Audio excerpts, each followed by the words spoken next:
Avec la COVID-19 en ce moment, on se pose cette question. Est-ce que l'avenir des entreprises en biotechnologie est en jeu? Ce sont des entreprises qui se sentent oubliées en ce moment par les programmes de soutien des gouvernements. Annie Perrault est directrice générale de Bio-Québec. Bonsoir, Madame Perrault. Bonsoir, Monsieur Filion. Alors, Bio-Québec, d'abord, parlez-nous de ce que c'est. Qui représentez-vous exactement? Alors, Bio-Québec, c'est le réseau québécois des entreprises en biotechnologie, c'est-à-dire les entreprises qui développent des médicaments, des thérapies, des tests diagnostiques, des vaccins. Nous, à Bio-Québec, on représente plus de 125 de ces entreprises qui sont à travers le Québec. Certaines d'entre elles, on les connaît bien, comme Medicago, par exemple, Coriolis Pharma, Optina, il y en a plusieurs. Ah oui. Donc, vous êtes plus qu'important là en ces temps de crise. Pourquoi les programmes actuels ne vous touchent pas, ne couvrent pas vos activités, notamment la subvention salariale? Qu'est-ce qui se passe? La plupart des programmes qui ont été annoncés, dont ce programme important de la subvention salariale de 75 ont des critères d'éligibilité qui, entre autres, incluent les revenus. Les entreprises en biotechnologie n'ont pas de revenus. La plupart d'entre elles ont devant elles 6, 7, 8, 10 ans de développement et de recherche pour mettre au point ces thérapies, ces médicaments dont je vous ai parlé. Donc, elles sont au niveau des dépenses. L'impact pour elles de ce qui se passe actuellement, ce n'est pas sur les revenus, mais sur leur capacité à aller se financer sur les marchés financiers. Mais vous avez des subventions, je présume? Oui, certaines entreprises reçoivent des subventions, vous avez raison, mais la plupart d'entre elles sont financées à travers, par exemple, les capitaux de risque.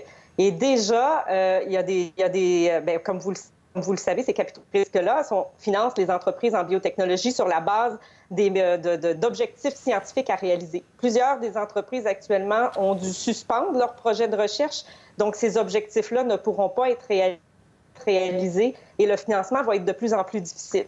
En plus, les marchés financiers, vous le savez, ça n'a pas été facile dans les dernières semaines. Il y a plusieurs grands fonds qui doivent se rétablir, rééquilibrer leur portefeuille. Et ça signifie moins de sous disponibles pour les marchés risqués qui sont ceux, par exemple, de la biotechnologie.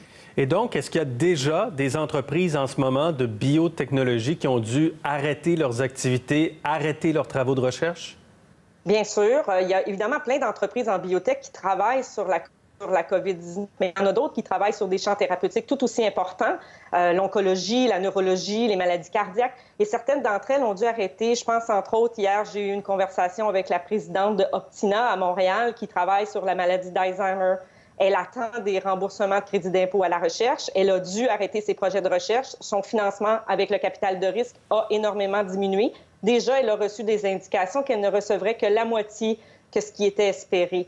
Elle a dû mettre à pied certains employés. Donc, on vient toucher, évidemment, la capacité de ces entreprises-là de reprendre lorsque la crise va être terminée. Ça va à l'encontre un peu de ce que le gouvernement souhaite. On souhaite garder les employés. Ici, on parle d'employés de haute qualité et on veut que l'équipe reste mobilisée pour qu'après la crise, on puisse reprendre les programmes de recherche là où ils étaient. Vous n'avez pas, les entreprises, accès à la subvention salariale, je l'ai bien compris, mais en même temps, il y a des prêts.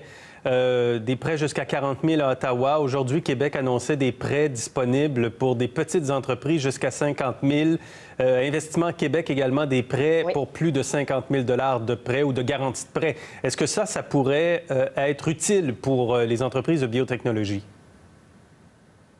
Effectivement, certaines de nos entreprises qui sont plus petites pourraient peut-être avoir accès à ces programmes. Ils sont tout nouveaux. On en a entendu parler, entre autres, d'un aujourd'hui.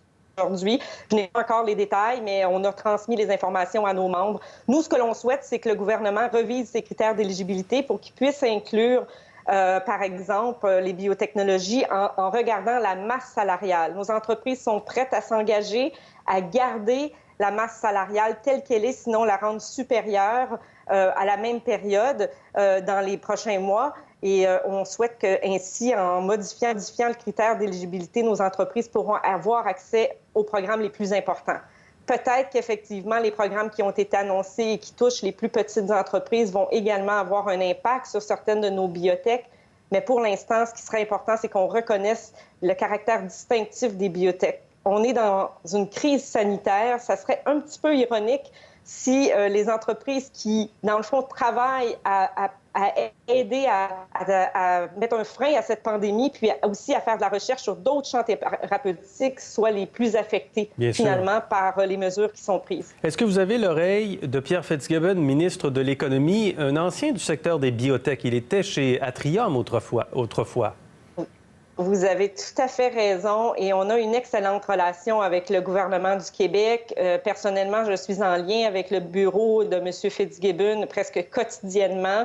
On sent qu'ils comprennent bien ce que nous demandons. Disons que le programme qui touche actuellement la plus grande partie de nos entreprises, c'est un programme fédéral. Alors, on a demandé le soutien de M. Fitzgibbon pour nous appuyer auprès du gouvernement fédéral pour que ces changements-là aient lieu. Mais pour l'instant, je peux vous dire qu'on semble avoir l'écoute du bureau de M. Fitzgibbon. Alors, bonne chance, Mme Perreault. Merci beaucoup. Merci à vous, M. Filion.